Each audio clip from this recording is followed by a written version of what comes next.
Custo de vida, emprego e desemprego, cesta básica, tarifas públicas, salário mínimo. Agora, na Brasil Atual, a análise do DIEESE. Bom, a hora dele. Fausto Augusto Júnior, diretor técnico do DIEESE, para a gente falar um pouco, trazer a análise do fechamento da fábrica 3M em São José dos Campos. Bom dia, Fausto, como vai? Bom dia a todos. Bom, como eu disse, a multinacional anunciou que irá encerrar as atividades da fábrica em Rio Preto, não São José dos Campos, desculpa, gente, é Rio Preto, tá? Interior de São Paulo, até o meio do ano. O local é do segmento odontológico. Com isso, ao menos 120 funcionários serão demitidos, aquelas demissões diretas. A empresa afirma que os funcionários receberão um pacote de indenização, sem dar ainda muitos detalhes, para tentarem se recolocar no mercado. Bom, Fausto, mais uma empresa grande, multinacional, anunciando não a saída, o êxodo total do Brasil, mas o encerramento, pelo menos, desse polo de atividade específica no interior. Como analisar o impacto disso, para a gente começar? Bem, acho que essa é a pergunta que a gente precisa se fazer, Ou seja, nós estamos com um conjunto de empresas fechando, bastante grande. Na pandemia, nós tivemos um conjunto bastante grande de empresas que fecharam suas portas. E agora, já em 2021, a gente inaugura esse ano com o anúncio de um conjunto grande de empresas multinacionais ou saindo do Brasil ou se reestruturando.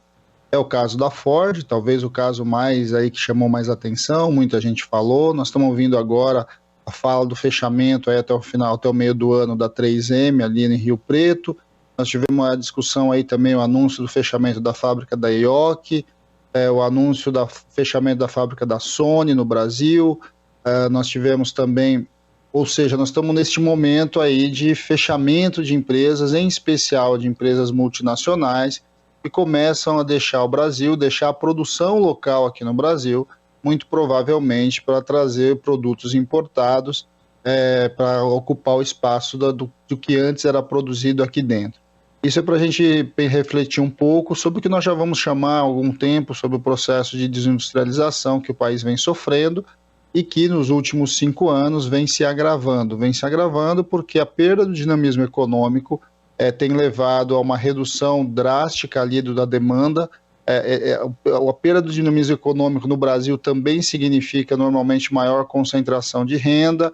Essa maior concentração de renda diminui o mercado consumidor e o conjunto dessas empresas começa então a reavaliar os seus investimentos aqui no Brasil e optar por importar produtos para colocar no mercado aqui nacional. É bom lembrar também que no Brasil, a partir de 2016, todas as políticas de alguma forma de proteção da indústria nacional ou de proteção ou de incentivo à produção local vem sendo desmontada, e esse desmonte de alguma forma vai acelerando aí um processo de saída de empresas multinacionais, de fechamento de empresas nacionais, e o Brasil vai caminhando cada vez mais para um processo de reprimarização. O que é isso?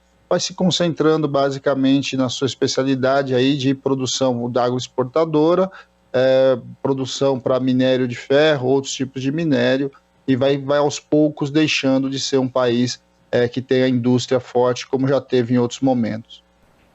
Fausto, quando do anúncio da Ford, como você muito bem salientou, até pelo impacto, não que o fechamento da 3M não vá gerar um impacto, tá, gente? Mas a dimensão, que isso tomou, obviamente, tanto a Ford quanto agora a 3M tiveram a mesma atitude, por assim dizer, de fazer aquelas notas públicas, dizendo simplesmente que a decisão é resultado de estratégia de negócios. Ventilou-se, teve aquele desacerto, do Bolsonaro criticar a Ford, dizer que eles estavam mentindo, enfim, tudo aquilo, e agora novamente a 3M no comunicado muito sucinto diz que a decisão é resultado de estratégia de negócios que não está mais compensando estar no Brasil. quando aconteceu a história da Ford, muito foi falado do tal do custo Brasil, né? Mas tem esse processo de desindustrialização como uma política pública até do Guedes e do Bolsonaro, né? Esse desmonte. Queria que você ajudasse a gente a equacionar e entender, para nós leigos, né, aonde que se dialoga, ou melhor ainda, qual é o dimensionamento real dessas forças e, sobretudo, dessa disputa de narrativas, por assim dizer, entre, obviamente, empresas que tornariam a indústria forte, manteriam a indústria forte no Brasil, estão deixando o Brasil, e, de outro lado, o Bolsonaro tentando se agarrar as narrativas, né? Que isso ele sabe fazer muito bem.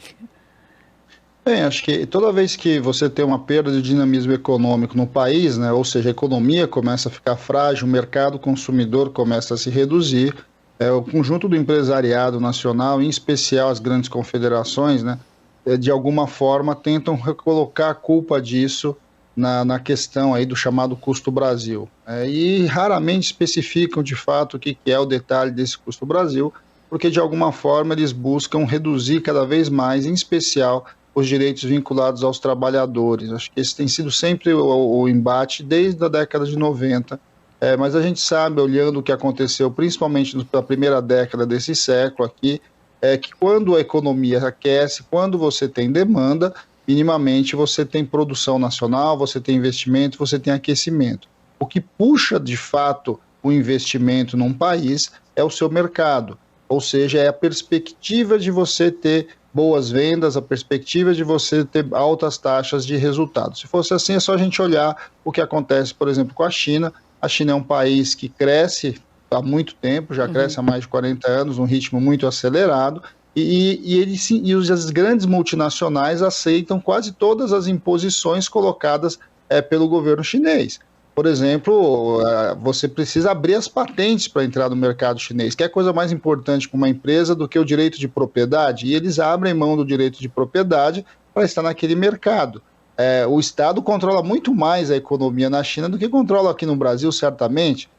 E por que de fato você adentra aquele mercado? Porque é um mercado que cresce, é um mercado gigantesco e que, de certo modo, todo mundo quer entrar lá naquele mercado para se ocupar dele. O Brasil tem este problema, o Brasil tem um problema muito sério, porque quando o mercado começa a crescer, ele cresce por ciclos, né? Ou seja, durante um período você vê o mercado crescendo e no período seguinte ele desaba. Para você ter uma ideia, quando as fábricas foram construídas ali no meio dos anos 2000, um conjunto grande de novas plantas de montadora, por exemplo, chegaram, a perspectiva que se trabalhava naquele momento de produção de automóveis no Brasil era chegar a um mercado de 6 milhões de automóveis. Antes da pandemia, nós já estávamos com o mercado próximo aos 2 milhões, ou seja, quase um terço. É isso que, de fato, define o investimento e a realocação de estar ou não estar no Brasil. E a outra coisa é óbvio, se você não tiver nenhum programa, nada que incentive a produção local, nada que obrigue essas empresas a produzirem no Brasil, ela vai, de certo modo, fazer aquilo que for de acordo com o seu negócio, de acordo com o seu maior interesse.